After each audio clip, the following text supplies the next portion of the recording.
എല്ലാ കൂട്ടുകാർക്കും നല്ലൊരു ദിവസം ആശംസിച്ചുകൊണ്ട് നമുക്ക് നേരെ കിരണിന്റെയും കല്യാണിയുടെയും ഇന്നത്തെ നല്ലൊരു വിശേഷം കേട്ടാലോ. അങ്ങനെ ഇന്നത്തെ വിശേഷത്തില് കാർത്തിക പോലീസ് സ്റ്റേഷനിലേക്ക് ചെല്ലുവാണ്.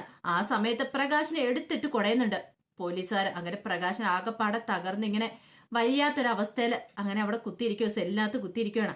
ആ സമയത്താണ് കാർത്തിക അങ്ങോട്ട് ചെല്ലുന്നത്. കാർത്തിക ചെന്നിട്ട് DYSP സത്യസാറിനെ കാണുവാണ്. പിന്നീട് സത്യസാറിനോട് കാര്യങ്ങളൊക്കെ സംസാരിക്കുകയാണ്. അവസാനം സത്യസാർ പറഞ്ഞു, ആഹാ കൊള്ളാലോ എന്ന് പറയാണ്. അല്ല, ഈ കഥ തന്നെയായിരിക്കും അയാൾ ഇനി ഇപ്പൊ കാർത്തിയോട് പറയാനായിട്ട് പോകുന്നതെന്ന് പറയണം. ഇത് കേട്ടുകഴിഞ്ഞപ്പോ കാർത്തി പറഞ്ഞു, അത് ശരിയാ സാറേ.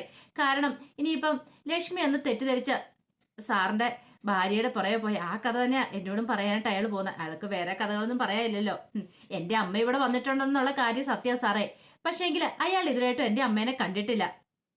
അയാൾ കാണിച്ച ദുഷ്ടത്തരം വെച്ച് നോക്കുവാണെങ്കിൽ ഒരു നിമിഷം പോലും അയാൾ ഭൂമിയിൽ ജീവിക്കേണ്ടതല്ല. പക്ഷെ അയാൾക്ക് ഇങ്ങനെ ആയുസ് നീട്ടി കൊടുത്തോണ്ടിരിക്കുക ഞങ്ങള്. അയാൾ ഇനിയും അനുഭവിക്കാനുണ്ട്.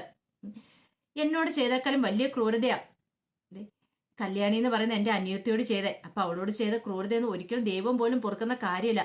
എന്നിട്ടാണ് അയാൾ ഇങ്ങനെ ഞെളിഞ്ഞു കുത്തി നടക്കണേന്ന് പറയാം. എന്നെ ലക്ഷ്മി വിളിച്ചിട്ടുണ്ടായിരുന്നു. അപ്പൊ തന്നെ എനിക്ക് ഏകദേശം കാര്യങ്ങൾ മനസ്സിലായതാ. അതുകൊണ്ട് നല്ല രീതിയിൽ വീണ്ടും ഞാൻ അയക്കോട്ട് കൊടുത്തിട്ടുണ്ടെന്ന് പറയണം. പിന്നീട് കാർത്തിയോട് പറഞ്ഞു, ഒരു കാര്യം ചെയ്യാം, മോള് പോയി അയാളെ ഇറക്കിക്കൊണ്ട് പോയിക്കോളാൻ പറയാണ്. അയാളിനി ഇവിടെ എന്ത് ചെയ്യാനാ? അല്ല, അത് കുഴപ്പമില്ല സാറേ, ഞാൻ ഒന്ന് കണ്ടിട്ട് വന്നിട്ട് കൊണ്ടുപോയിക്കോളാന്ന് പറയണം. എനിക്ക് കാണണം, അയാൾ എന്താ പറയണമെന്ന് അറിയണമെന്ന് പറയണം. അത് ശരിയാ, വേണമെങ്കിൽ വേണേ സ്റ്റേഷനിൽ പിടിച്ച് വീണ്ടും വിടാം, അയാളെ വേണം ജയിലിലേക്ക് വിടാന്ന് പറയണം. അതിന്റെ ഒന്നും ആവശ്യമില്ല, അവൻ പുറത്തിറങ്ങണം. പുറത്തിറങ്ങിയാൽ മാത്രം ഇതിനേക്കാളും വലിയ അവന്റെ പണി കൊടുക്കാൻ പറ്റുള്ളൂ എന്ന് പറയാം. അത് കേട്ടതും DYSP പറഞ്ഞു, അതെല്ലാം ഇനിയിപ്പൊ കാർത്തിക മോളുടെ ഇഷ്ടം എന്ന് പറയണം. പിന്നീട് കാർത്തിക നേരെ സെല്ലിനടുത്തേക്ക് ചെല്ലുവാണ്. പ്രകാശൻ അവിടെ നിലത്ത് കുത്തിയിരിക്കുക. കാർത്തികനെ കണ്ടതും പ്രകാശൻ പതുക്കെ എഴുന്നേറ്റ് സെല്ലിന്റെ അഴികളിൽ പിടിച്ച് പതുക്കെ എഴുന്നേറ്റ് ഇങ്ങനെ നിൽക്കുകയാണ്. നിന്നിട്ട് കാർത്തിയോട് പറഞ്ഞു, മോളെ എനിക്കൊരു അബദ്ധം പറ്റിപ്പോയതാന്ന് പറയണം. അബദ്ധോ എന്താച്ചാ, ഞാന് മോളുടെ അമ്മയാണെന്ന് തെറ്റിദ്ധരിച്ച് ഒരു സ്ത്രീയുടെ പുറകെ പോയി. അത് പക്ഷെ ബാലനെ കൂടെ പറഞ്ഞിട്ടാ കാർത്തി മോളോടൊപ്പം അവര് നടക്കുന്നിടപ്പം ഞാൻ വിചാരിച്ചു അതായിരിക്കും മോളുടെ അമ്മയെന്ന്. അങ്ങനെ പറ്റിപ്പോയതാ മോളെ, അല്ല ഞാൻ ഒരു തെറ്റും ചെയ്തിട്ടില്ലെന്ന് പറയണം. എന്നാലും വെച്ചാ എന്തിനാ ഇങ്ങനെയൊക്കെ ചെയ്തേ? അത് ഞാൻ പറഞ്ഞല്ലോ മോളെ, ഒരു അബദ്ധം പറ്റിപ്പോയതാന്ന്. അതിന് ഇവരെന്നെ എത്രമാത്രം ഇടിച്ചെന്നറിയോ? അപ്പോഴേക്കും ഒരു പോലീസുകാരനോട് നിൽക്കുന്നുണ്ടായിരുന്നു. പിന്നീട് പോലീസുകാരൻ നോക്കി കാർത്തി ചോദിച്ചു, എടോ, ഒരു തെറ്റിദ്ധാരണ പേരിൽ പിടിച്ചോണ്ട് വന്നിട്ട് എന്റെ അച്ഛനെ ഇമ്മാതിരി ഇടിക്കേണ്ട കാര്യം തനിക്ക് ഉണ്ടായിരുന്നെന്ന് ചോദിക്കുക. എന്നിട്ട് പതുക്കെ കണ്ണടച്ച് കാണിക്കുക.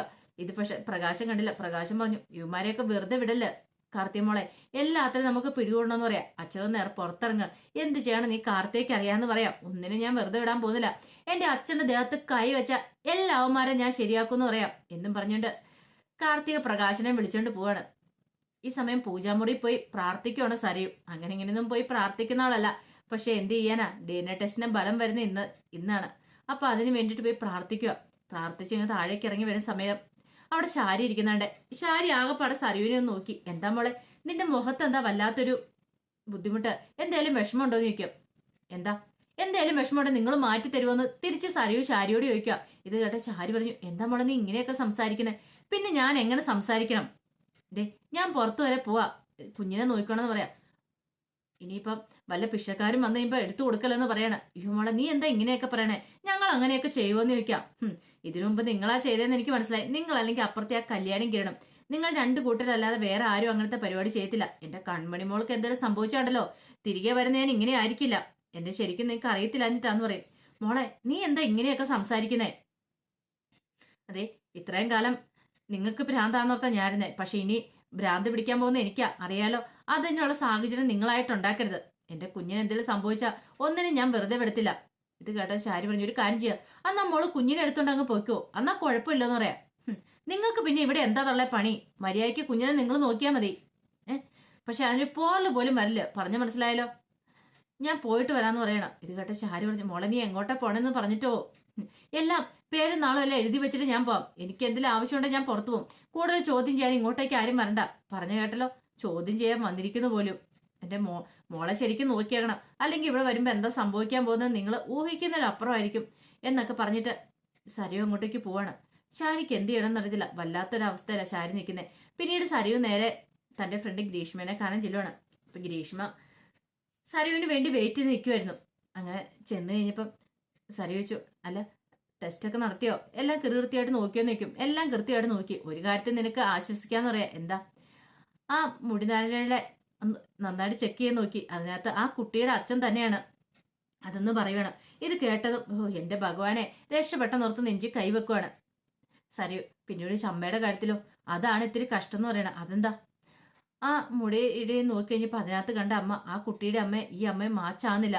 അവർ രണ്ടുപേരും അമ്മയും മോളും അല്ലെന്ന് പറയണം. ഇത് കേട്ടതും ഒരു നിമിഷം ഒന്ന് ഞെട്ടിപ്പോയി സരയു. നീ എന്താ പറഞ്ഞേ? അതെ, നിന്റെ കാര്യമായതുകൊണ്ട്, നിന്റെ ഫ്രണ്ടിന്റെ കാര്യമായതുകൊണ്ട് ഞാൻ നന്നായിട്ട് നോക്കിയിട്ടാ എല്ലാ കാര്യങ്ങളൊക്കെ നോക്കിയത്. ഉറപ്പുള്ള കാര്യമാ അത് ആ കുട്ടിയുടെ അമ്മയല്ലെന്ന് പറയണം. ഇത് കേട്ടതും സരുവിന്റെ രണ്ട് കണ്ണുകൾ നിറഞ്ഞു വന്നു. എന്താ സരു, എന്താ കാര്യം എന്താന്ന് ചോദിക്കാം. നിനക്ക് എന്തെങ്കിലും ബുദ്ധിമുട്ടുണ്ടോ? അല്ല, അവൾ എന്റെ ഏറ്റവും ബെസ്റ്റ് ഫ്രണ്ടാ. അപ്പൊ അവൾക്ക് ഇങ്ങനെ അവസ്ഥ വന്നതെന്ന് അറിഞ്ഞപ്പോൾ സഹിക്കാൻ പറ്റിയില്ല. അവൾ അച്ഛനും അമ്മേനെ അത്ര സ്നേഹിക്കുന്നുണ്ട്. ഇനിയിപ്പോ വേറൊരാൾ അവളുടെ അമ്മയെന്ന് അറിഞ്ഞു കഴിയുമ്പോൾ അവൾക്ക് എങ്ങനെ സഹിക്കാൻ പറ്റും? ഇത് കേട്ട് കഴിഞ്ഞപ്പം ഗ്രീഷ്മ പറഞ്ഞു, അതെ വേറൊരാളാണെങ്കിലും ആ പെൺകുട്ടി എന്താണല്ലോ അതിനെ ഒറിജിനൽ അമ്മേനെ അന്വേഷിച്ചു പോകും. എത്രയാന്ന് വെച്ചാലും സ്വന്തം ചോരയെ കാണാതിരിക്കാൻ ഇനി ആ പെൺകുട്ടിക്ക് പറ്റില്ല എന്ന് പറയാം. നീ വിഷമിക്കൊന്നും വേണ്ട, നീ ചെന്നാ കുട്ടിയോട് സാവകാശം കാര്യങ്ങളൊക്കെ പറഞ്ഞ് മനസ്സിലാക്കാൻ ശ്രമിച്ചാൽ മതി എന്ന് പറയാം.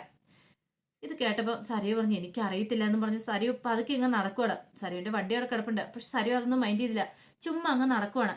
അവസാനം സരയു ഒരു പാലത്തിലേക്ക് ഇന്ന് കയറുവാണ്. പാലത്തിലേക്ക് ഇങ്ങനെ ഓരോന്ന് ആലോചിച്ചുകൊണ്ട് പോവാണ്. ഇത്രയും കാലം താൻ വിചാരിച്ചുകൊണ്ടിരുന്ന തന്റെ അമ്മയാന്ന് കരുതിയിരുന്നേ. അപ്പൊ തന്റെ അമ്മയല്ലായിരുന്നു, തന്നെ എല്ലാവരും കൂടെ ചേർന്ന് വഞ്ചിക്കുമായിരുന്നു. അങ്ങനെയാണെങ്കിൽ ആ താരെന്ന് പറയുന്ന സ്ത്രീ ആയിരിക്കുമോ തന്റെ അമ്മ? ഓർക്കുമ്പോൾ എന്ത് ചെയ്യണമെന്ന് അറിയത്തില്ല. അങ്ങനെ നേരെ പോണ സമയത്താണ് ഒരു കാർ അങ്ങോട്ട് പെട്ടെന്ന് സഡൻ ബ്രേക്ക് ഇട്ട് നിൽക്കുന്നത്. ഒരു നിമിഷം സരയു ഇങ്ങനെ നോക്കി. എന്നിട്ട് സരയുവിന് ഒരു മൈൻഡും ഇല്ല. സരയു ഇങ്ങനെ നിൽക്കുകയാണ്. അയാളെ കുറെ ഹോൺ അടിച്ചു. പക്ഷെ എന്നിട്ട് സരയു മാറാൻ കൂട്ടാക്കില്ല. അവസാനം അയാൾ ഇങ്ങോട്ട് ഇറങ്ങി വന്നു. ഇടിച്ചില്ലെന്ന് മറ്റും നിന്നപ്പോഴാ ചാടി ഇറങ്ങി വരുവാണ്. മരിക്കാനാണ് നിനക്കൊക്കെ വേറെ എന്തൊക്കെ മാർഗമുണ്ട്? നീ എന്റെ വണ്ടിയുടെ മുന്നിൽ ചെന്ന് ചാടണമായിരുന്നു എന്ന് ചോദിക്കുക. ഇത് കേട്ട് കഴിഞ്ഞപ്പത്തിന് സരയു അയാളെ നോക്കി. നിന്നോടാ ചോദിച്ചേ, നീ എന്താ ഉണ്ടക്കണ്ണൊട്ടി പേടിപ്പിക്കണോ? മരിക്കാനാണെ എന്തൊക്കെ മാർഗമുണ്ട്? അതെ ഈ പുഴയുണ്ട്, അല്ലെങ്കിൽ വേറെ എന്തേലും മാർഗമുണ്ട്. വല്ല തൂങ്ങിച്ചാനെങ്കിൽ നോക്ക്. മനുഷ്യനെ മെനക്കെടുത്താനായിട്ട് ഓരോന്നൊക്കെ രാവിലെ ഇറങ്ങിക്കോളൂ എന്ന് പറയണം. ഇത് കേട്ടതും സരയു അയാളുടെ കോളറിന് അങ്ങോട്ട് കയറി പിടിക്കുകയാണ്. എന്താടാ നീ പറഞ്ഞേ? എന്നെ ഭരിക്കാൻ വന്നിട്ടല്ലോ, എന്നോട് സംസാരിക്കാനൊന്നും നീ വളർന്നിട്ടില്ല എന്നും പറഞ്ഞുകൊണ്ട് അവന്റെ കോളറിന് കുത്തിപ്പിടിച്ച് കുറെ അനാവശ്യം പറയണം. ആ സമയത്തൊരു പെട്ടിക്കട ഉണ്ടായിരുന്നു. അവിടുത്തെ ചേട്ടന്മാർ ഇതൊക്കെ കണ്ടുകൊണ്ടായിരിക്കുന്നത്. അവർ ഓടി വന്ന് സരുവിനെ ആ പയ്യനെയും കൂടെ അങ്ങോട്ട് മാറ്റി വിടുവാണ്. പിന്നീട് സരുവിനോട് പറഞ്ഞു, ഞങ്ങളെല്ലാം കണ്ടോണ്ടായിരുന്നേ. എന്റെ കൊച്ചേ, നിനക്ക് മരിക്കണമെങ്കിൽ ഈ പാവം ചെറുക്കന്റെ വണ്ടിയുടെ മുന്നിൽ തന്നെ വേണോ? നിനക്ക് എന്തൊക്കെ മാർഗം ഉണ്ടെന്ന് ചോദിക്കുക. ഇത് കേട്ടപ്പം സരയു ഒന്നും മിണ്ടിയില്ല. ഒന്നും മിണ്ടാതെ സരയു മുന്നോട്ട് പോവാണ്. പിന്നീട് ശാരി ആകപ്പാടെ അസ്വസ്ഥപ്പെട്ടിരിക്കുക. സരയു ഇത് എവിടെ പോയതായിരിക്കും? മോളെ കാണാൻ എത്ര സമയമൊന്നും മാറിപ്പോയി ഇരിക്കുന്നതല്ല. പക്ഷെ എന്തോ കാര്യമുണ്ട്, എന്തോ ഒന്ന് സംഭവിച്ചിട്ടുണ്ട്. എന്താണെന്നും മനസ്സിലാവുന്നില്ലോ. അങ്ങനെയൊക്കെ ചിന്തിച്ചുകൊണ്ടിരിക്കുന്ന സമയത്ത് രാഹുൽ അങ്ങോട്ടേക്ക് ഇറങ്ങി വരുന്നേ. രാഹുൽ വന്നിട്ട് ചോദിച്ചു, എന്താ ശരി, നീ എന്താ ഭയങ്കര ആലോചനയിലാണെന്ന് ചോദിക്കുക. എങ്ങനെ ആലോചിക്കാതിരിക്കും? അതുപോലത്തെ സംഭവ വികാസങ്ങളൊക്കെയല്ലേ ഇവിടെ നടന്നുകൊണ്ടിരിക്കുന്ന ചോദിക്കുക. ഇപ്പൊ എന്ത് പറ്റി? അവള് പുറത്തു പോയിക്കോ മോള്, അതിന് നീ എന്തിനാ പേടിക്കണേ? അല്ല, കൺമണിനെ കൊണ്ടാവാതെ ഇത്ര അവള് പോയിരിക്കാറില്ല. കൺമണിയുടെ കാര്യം പറഞ്ഞു കഴിഞ്ഞപ്പം അവള് പറഞ്ഞെന്തെന്നറിയോ, നീക്ക് എന്താ ഇവിടെ പണി, നിങ്ങൾ വേണേ നോക്കാനായിട്ട്. ഇത് കേട്ടതും രാഹുൽ പറഞ്ഞു, അങ്ങനെയാണെങ്കിലേ ഒരു പക്ഷെ മനോഹറിനെ കുറിച്ചുള്ള സത്യങ്ങൾ അവൾ എന്തെങ്കിലും അറിഞ്ഞിട്ടുണ്ടായിരിക്കോ? അപ്പൊ അതിനെക്കുറിച്ച് അന്വേഷിക്കാനായിട്ട് പോയതാണോ? അങ്ങനെ അറിഞ്ഞ അവളുടെ പ്രതികരണം ഇതായിരിക്കില്ല. പക്ഷെ വേറെ എന്തോ ഒന്ന് സംഭവിച്ചിട്ടുണ്ടെന്ന് പറയാ. അതെന്താന്ന് മാത്രം അറിയില്ലെന്ന് പറയാ. ഇനിയിപ്പം ഞാൻ അമ്മയല്ലെന്നെങ്ങാനും അവള് തിരിച്ചറിഞ്ഞോന്ന് ചോദിക്കുക.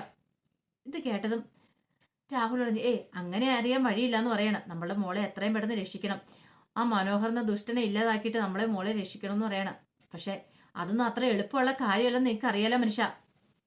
അവളെ അങ്ങനെ എളുപ്പം രക്ഷപ്പെടുത്താൻ പറ്റുമോ? ഒരു കാരണവശാലും ഇല്ല. എന്റെ മോളായിട്ട് അവളെ മാറ്റണമെങ്കിൽ അതിന് ഇത്ര പ്രയാസമാണ്. ആ താരയെന്ന് പറയാൻ സ്ത്രീ കൊല്ലപ്പെടണം, എങ്കിൽ മാത്രമേ നമ്മൾ ഉദ്ദേശിക്കുന്ന പോലെ കാര്യം നടക്കുള്ളൂ എന്ന് പറയണം. ഇത് കേട്ടപ്പോൾ രാഹുൽ പറഞ്ഞു, അല്ല അവള് പുറത്തു പോയേക്കുവാന്നല്ലേ പറഞ്ഞേ? അങ്ങനെയാണെങ്കിൽ കുഞ്ഞ് തന്നെയല്ലേ മുറി കാണുള്ളൂ, അവിടെ ആ മനോഹരം ഇല്ലല്ലോ എന്ന് പറയണം. ഇല്ല, അങ്ങനെയാണ് ഞാൻ ഇപ്പൊ തന്നെ കുഞ്ഞിനെ പോയി എടുക്കട്ടെ, ആർക്കെങ്കിലും കൊണ്ടേ കൊടുത്ത് കൈമാറിയിട്ട് വരട്ടെ എന്ന് ചോദിക്കണം. അപ്പൊ നിങ്ങൾക്ക് കിട്ടിയതൊന്നും പോരേന്ന് ചോദിക്കുക. നിങ്ങൾ എന്ത് പൊട്ടത്തിനെ കാണിക്കാൻ പോന്നേ? ഒരു കാരണവശാലും ഇനി കുഞ്ഞിനെ ആർക്കും കൊണ്ടേ കൊടുക്കാൻ ഞാൻ സമ്മതിക്കില്ല. ആ കുഞ്ഞിന് എന്തെങ്കിലും സംഭവിച്ചിട്ടുണ്ടെങ്കിൽ അവള് മരിക്കാനും കൂടെ തയ്യാറായിട്ടാ നടക്കണേ. സമുദ്രം എറ്റിയ പോലെയാ, വെറുതെ ഓരോ പൊല്ലാപ്പിച്ചെന്ന് ചാടണ്ട. പറഞ്ഞു കേട്ടല്ലോ. ഇനി കുഞ്ഞിനെ വെച്ചുള്ള ഒരു കളിയും വേണ്ടെന്ന് പറയാ. പെട്ടെന്ന് രാഹുൽ പറഞ്ഞു, പിന്നെ എന്ത് ചെയ്യണമെന്ന് നീ പറഞ്ഞേ, ഞാനൊന്ന് ആലോചിക്കട്ടെ, എന്തെങ്കിലും മാർഗം കണ്ടെത്താൻ പറ്റുമെന്ന് ആലോചിക്കട്ടെ എന്ന് പറഞ്ഞിട്ട് അങ്ങോട്ടേക്ക് പോവാണ്. അപ്പൊ അതിന്റെ വിശേഷങ്ങളൊക്കെ എന്ന് കണ്ടത്. ആദ്യമായി കാണുന്നവരാണെങ്കിൽ ചാനൽ ഇഷ്ടപ്പെട്ട ഒന്ന് സബ്സ്ക്രൈബ് ചെയ്യാൻ മറക്കരുതേ. വീഡിയോ ഇഷ്ടപ്പെടുവാണെങ്കിൽ ലൈക്ക് ചെയ്യാനും മറക്കരുത് കേട്ടോ. നമ്മുടെ മുന്നോട്ടുള്ള യാത്രയിൽ നിങ്ങളുടെ സപ്പോർട്ട് ലൈക്കുമാണ് നമുക്ക് ഏറ്റവും കൂടുതൽ പ്രചോദനമായി മാറിക്കൊണ്ടിരിക്കണേ. എല്ലാവർക്കും ഒരിക്കൽ കൂടി നല്ലൊരു ദിവസം ആശംസിച്ചുകൊണ്ട് നിർത്തുന്നു. നന്ദി.